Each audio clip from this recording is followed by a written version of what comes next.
race relations in the history of this country. You ain't never seen a Klansman. Where are the robes in the hoods? Where are they?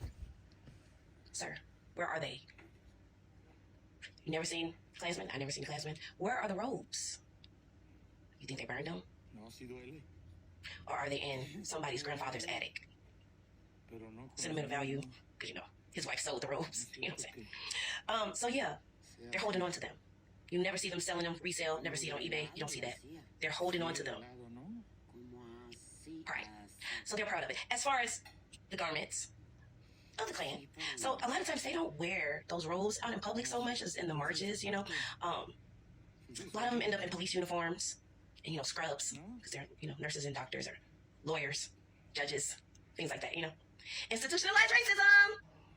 But you want to bring up Cash Money from the 99 and 2000s, talking about race relations was better because of hip hop. That's real cute. I'm glad you appreciated the music because that was a good time. But I remember going to college parties at that time, because you know the white boys would invite me and my friends to the frat parties and everything. And when we showed up with our guy friends, all of a sudden somebody called the police.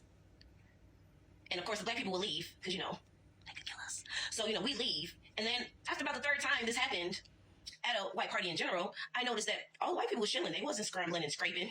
No diddy. They wasn't scrambling and scraping to get out of there. They was just watching us leave. So, you know, they didn't want us around there then either. So, you know, that's, you know, my generation, you know, they liked us, of course, you know, trying to get in our pants, but they didn't appreciate the men being there so much. But yeah, so holla at me when you let me know where those robes at. Let me know where those robes at.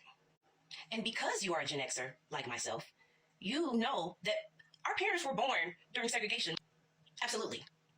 My parents were teenagers when the civil rights movement started. They were teenagers. So you understand our struggle. You understand unarmed black men and women being taken away from us by police officers. You understand us getting sentences, life sentences for crimes that we did not commit. You understand that. You understand that we are 4 times more likely to be arrested. You understand that. So we understand that and you understand that. So my question is, why aren't you angry? Holler at me about that when you holler at me about the robes.